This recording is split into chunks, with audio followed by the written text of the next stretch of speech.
Estamos de regreso a su programa Criterios, hoy con Ubel Roa. Ubel es diputado del Gran Bloque Parlamentario de la Patria.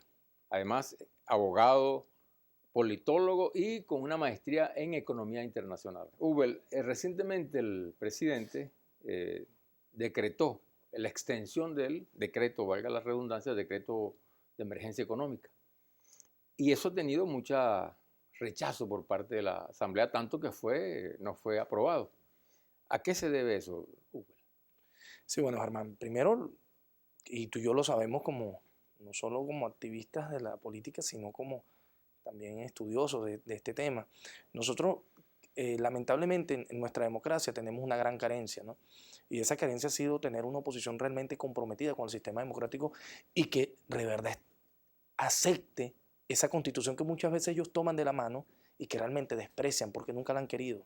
La constitución de 1999 reza una serie de principios que obligan a un presidente a defender a su pueblo y defender la paz, ser garante de que se preserve sobre todo la independencia, nuestro bien más preciado, como decía Bolívar. Claro, entonces, cuando tú observas cómo hay una Asamblea Nacional que indistintamente que la mayoría sea opositora y trate de taparse los ojos y no ver una realidad que hoy nos explotó a los venezolanos y que la tenemos, hermano, porque nadie niega la realidad de lo que está padeciendo la economía hoy, producto de varias vertientes y de varias circunstancias. Una, el bombardeo por parte de una oposición que montó a partir de una guerra no convencional,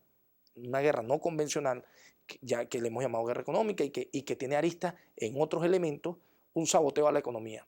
Y que ellos tomaron esta fórmula para traducir en votos y que les dio resultados, por cierto. Pero sin embargo, Ubel, ellos dicen que es inconstitucional este decreto de emergencia. Pero ¿cómo va a ser inconstitucional si el 337 y el 339 de nuestra Constitución le brinda esa potestad al presidente y es una obligación de un presidente? Mira, si el presidente Nicolás Maduro no tomara esta decisión, estaría siendo él un irresponsable. El presidente está actuando como debió actuar todo presidente, asumir la defensa, primero la defensa del territorio y segundo la defensa de la paz, la defensa de preservar, primero que aquí hay unas realidades, hermano.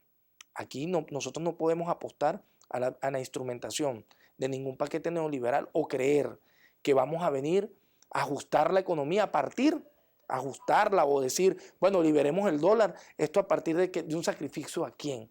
Creyendo que ese pueblo que incluimos, ese pueblo que le enseñamos a vivir en democracia, va a dejar esto así, ¿no? Esto es delicado. Pero, Ubel, este decreto que en este momento está prorrogando el gobierno nacional, ya tuvo un periodo, ¿no?, de 120 días.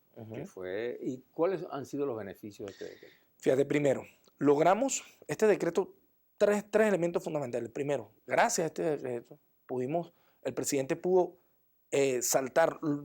tuvo la posibilidad de instrumentar estrategias para poder preservar y combatir y dar toda una batalla para poder preservar y cumplir, por un lado, los compromisos internos. Nosotros aquí no se ha votado a nadie en ninguna empresa. No sé, aquí de la administración pública menos, aquí se ha logrado preservar el empleo. El salario sigue siendo, que el salario no se compensa con la inflación que vivimos hoy por hoy. El presidente no lo ha negado y por eso se lanzan los CLAC. En el marco de este decreto económico se lanzan los CLAC por la necesidad de combatir las distorsiones de la economía. No negamos las realidades, Germán. Tenemos una distorsión de la economía. El bachaqueo, lo que fue el cadivismo, todos estos elementos se están combatiendo. Tú hablas de dos cosas, ¿no? Uno, el incremento salarial, ¿no? Y otro, mantener pues, la estabilidad laboral. Ahora, ¿en qué ha apoyado eso a la economía nacional? ¿Tú no crees que el incremento salarial cree más inflación, que es uno de los problemas que tenemos en Venezuela hoy terribles? Fíjate, el tema inflacionario nosotros está muy relacionado, tenemos que verlo así, a todo lo que ha sido por un lado, la guerra económica y por otro lado, el descenso en nuestros ingresos, un tema de balanza de pago. Es decir, nosotros aquí ingresaban un promedio de 3.500 millones de dólares mensuales y bajamos a menos de 150 millones de dólares al mes. Pero eso no, por supuesto, el incremento salarial no afecta mucho más entonces en esta realidad que estamos viviendo en Venezuela. Por supuesto que sí, pero fíjate, aquí tenemos que precisar elementos. Tú no puedes, en vista de toda esta campaña especulativa, porque se desató toda una serie de una campaña especulativa por parte de los sectores de los agentes económicos que en este caso manejaban las cadenas de distribución. Bueno, que fue un error que nosotros no pudimos, en estos años de revolución, no pudimos poner el cascabel al gato a las cadenas de distribución y que hoy nos colocan en jaque al pueblo venezolano. Bueno, son cosas que tenemos que corregir y que el presidente Nicolás Maduro ha sido enfático. Tenemos que trabajar realmente que en esas cadenas de distribución ahora, no es un problema de producción esto en el fondo, Uber, más que la cadena de distribución. Lo primero que hay que entender es que nuestro aparato productivo y no logró tener una compensación real con el crecimiento que tuvo nuestro Producto Interno Bruto. Es decir, nuestra economía efectivamente durante muchos años estuvo creciendo. Un empresariado que no se dedicó a construir empresas, ni a fomentar, ni a construir capacidad de darle respuesta al mercado interno, sino que por el contrario se aprovechó de ese dólar preferencial para aplicar lo que el presidente llamó el cadivismo, un cadivismo salvaje, donde no te importaba qué podía ocurrir con tu empresa, te importaba era tener acceso a los dólares y no te importaba si la materia prima llegaba o no, tu negocio era financiero. ¿Cuánto es la responsabilidad en este caso? Tenemos una responsabilidad, por supuesto, que el presidente no lo ha negado. Nosotros fuimos filtrados por mafias que se prestaron, mafias en todas las escalas, que se prestaron por un lado para el cadivismo y por otro lado para el contrabando de extracción. Eso nunca lo ha negado el presidente y es un combate que tenemos que dar. Por eso es que nos da risa. Y nos da risa no, nos preocupa.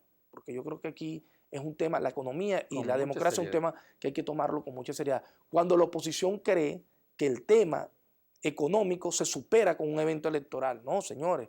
Aquí tenemos una crisis del modelo rentista. Aquí tenemos que de verdad construir un aparato productivo a la altura de las demandas del venezolano.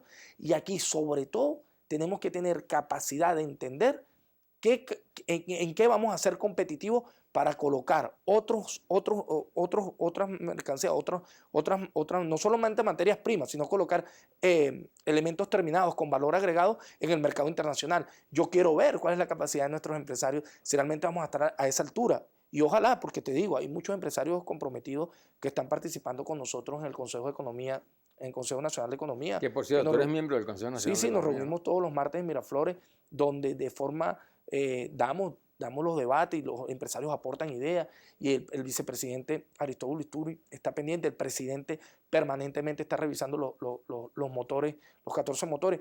¿Esto con qué mira? Con buscar otras fuentes de ingreso y por un lado saber en qué podemos ser competitivos y productivos para exportar y cómo nosotros a partir de una estratificación del consumo y de una realidad de qué cosas podemos producir acá y qué cosas deben ser importadas realmente.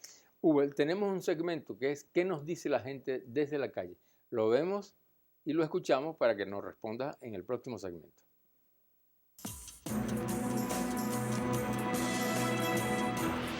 ¿Por qué en vez de estar sacando decretos de emergencia económica no reactivan el aparato productivo venezolano?